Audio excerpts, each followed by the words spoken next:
Good morning, CCSP. Today is Tuesday, February 23rd, 2021. It's also National Dog Biscuit Day. Good girl, good girl.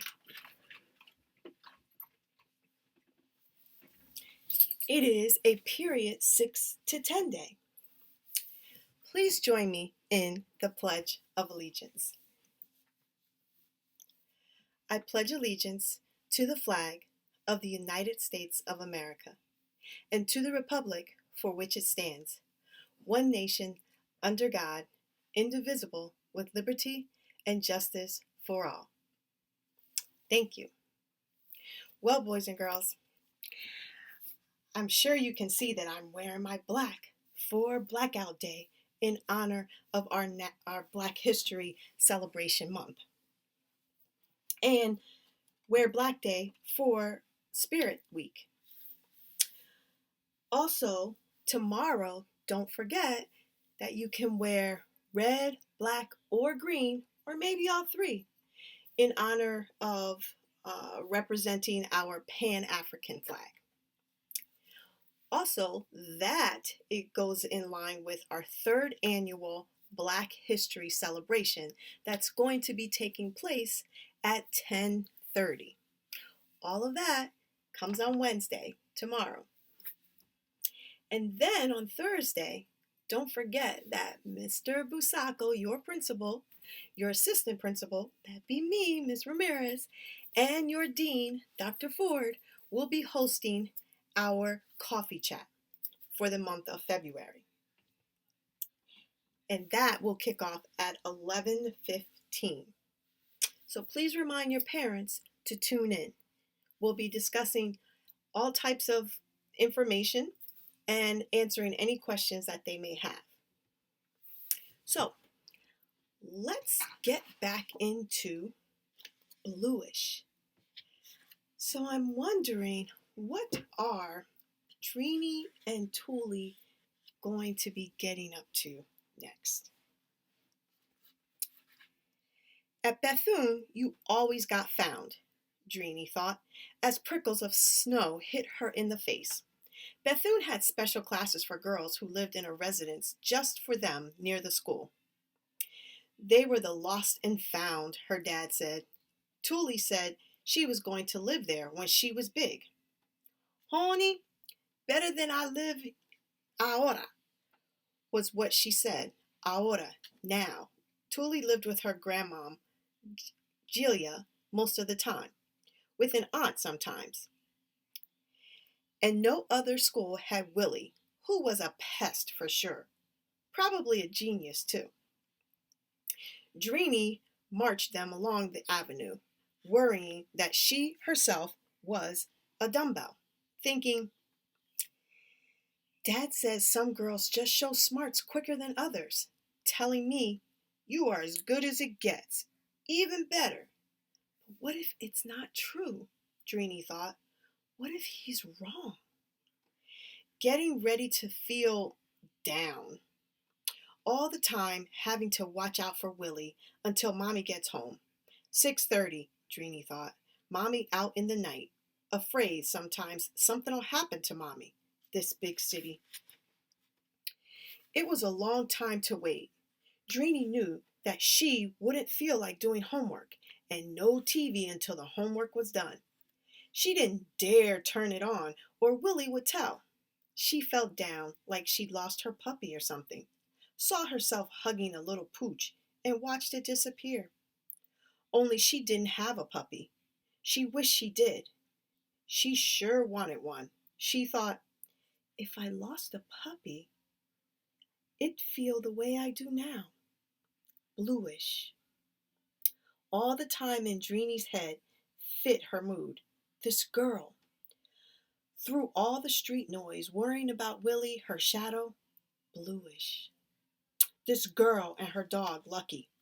If a girl was blind, she could bring a dog to school. But no one was blind in their school, not even Bluish. This girl's puppy wasn't any seeing-eye dog either. Could be the girl was just spoiled, put on. bluish midnight. Like you see moonlight in the city. Yeah, sure. As if. But you can hear and you can lean out the window and see the moon once in a while. Bluish moon. You see it in movies. Haven't seen anything quite her shade of pale. Ain't you hungry? Willie said suddenly, shoving into Deanie so she would slow down and talk to her. Dreenie knew all her tricks. Can't we have some hot chocolate? I'll make you some when we get home, Dreenie told her. Their mom didn't like them fooling around on Amsterdam when school was out. I'm not talking about the kind you make. I'm talking about the good hot chocolate. Dreenie didn't even give her sister a look.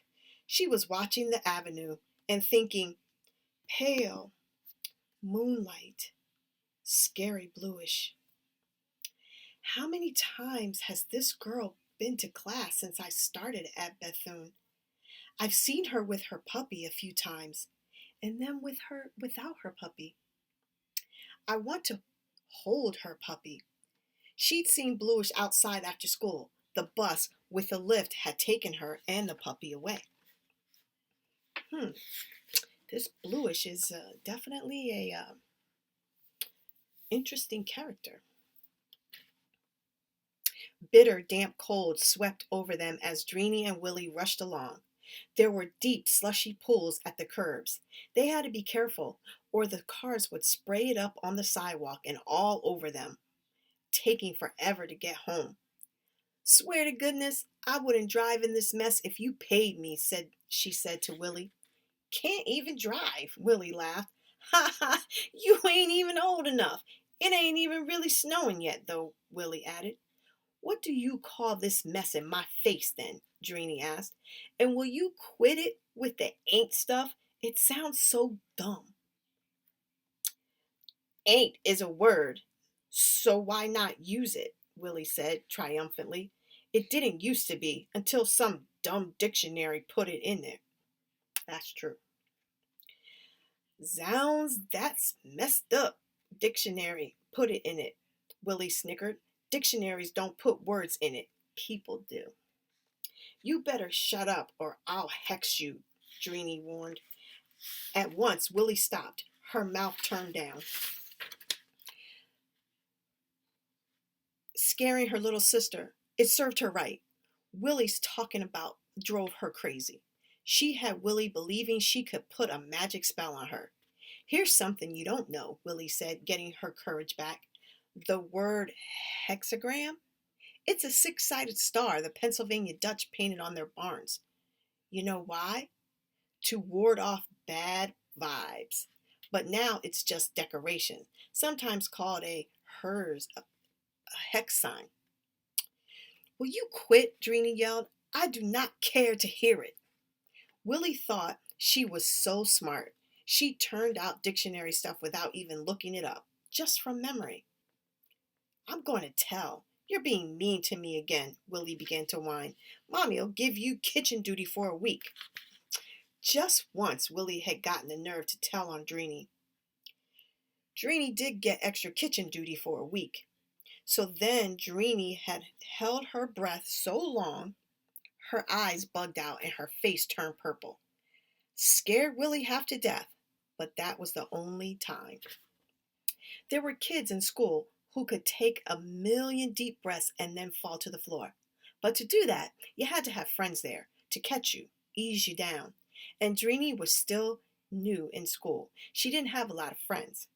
Well, maybe she had one, and she knew that any minute her so-called new best friend might just catch up with her.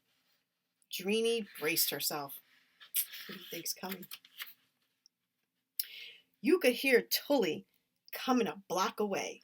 Singing sounded like chicka, chicka, chicka, chicka, chicka, boom my, boom ba, over and over, coming at Dreenie's back. Chicka, chicka, chicka. Screams and Tully sound in the midst of all the street noise, cars, trucks, and horns. Mira, Oni, I saw you looking at you, you know. You better behave yourself or I'll tell your mommy. Herself a holiday decoration, laughing and getting the boys to look at her. Some kids didn't like her. They thought she was making fun of the Spanish kids, and Tully liked to act older too. Most of the girls liked her hair, brown with lighter streaks, long over her shoulders and bright in the dull day. Just the springiest curls, and she swung them from side to side as she walked for all to see. They were like her own private jingle bells. Tully Fully, a year and a half older than Dreeny, but in the same fifth grade. Tully never stopped jumping, shoving, hugging, running, talking, and most of the kids enjoyed her bopping sillies. Chica, chica, chica, chica, I see you, Joey. Oh, you got a girlfriend? A little chica, chica dee? Don't you lie. And Tully screaming, chased by Joey as he yelled, Girl, I'm gonna get you good. Tully, you better quit it, someone yelled. Tully this and Tully that, up and down the avenue. Dreeny could hear them close behind her now. Tully, where'd you get those ankle boots, huh? Honey, I got friends. I got my ways y mucho más splendido, girlfriend. Chica, chica, chica, 11 years old, but acting like a teenager. Dreeny and Willie were at the intersection. Watch out, Willie, Dreeny warned her sister. There might be ice under the slush, but Dreeny never got a chance to tell Willie to watch out for Tully. Oh, Tully was there. I'm right with you, Chiquita, Willie, Willie! Tully slid by them. Hey! She was yelling at the top of her lungs. Help! Will, I am going! And she went sailing off the curb into the crosswalk. Tully hit the slush below the curb with both feet. She made a big splash all over Dreeny's coat. Unable to move, Dreeny stood there looking down at the mess Tully had made. She felt the wet slide down her coat and onto her tights. Seconds later, Tully slipped and her feet flew out from under her. Ah! She cried out. Oh, my tailbone! She lay flat on her back in the middle of the intersection. Her books were still clenched in her arms. A few loose papers sailed through the icy air, and settled down on top of her. Oh, girl! Tully! Dreeny cried. She and Willie ran to her. Tully stared up at the bleak after-school sky, trying to figure out if she could cry. She should cry or show off, Dreeny thought. Get up, girl, Dreeny said. Come on. Are you hurt? We'll go to my house. Tully grinned. She loved going to Dreeny's house. She must not have been hurt, Dreeny thought. You look very comfortable there, darling. You taking a rest? It was a crossing guard woman walking over to them. Sheepishly, Tully grinned. Come on, Tully. Shoot, Dreeny said. Young lady, the light is going to change any minute. If you're okay, get up, the guard told Tully. She glanced at the light, gave Tully the once-over. I think I'm okay, Tully said, easily getting up. And to Dreeny, I could have been hurt. You don't care. I was looking for you guys up ahead.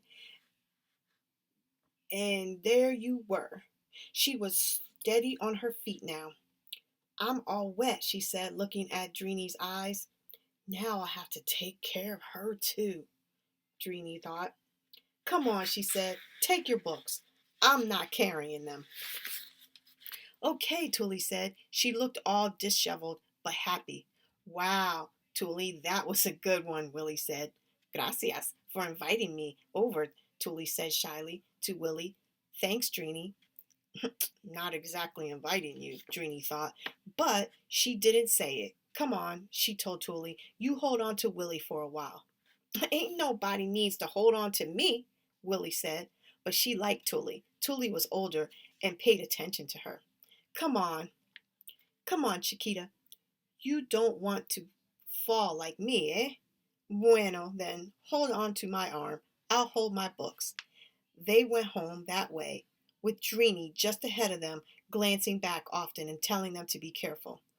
Okay, honey, we take care. Cuidado. Tuli, shut up, Drini said, thinking, it does sound like she's making fun of Spanish people. Why can't she be herself?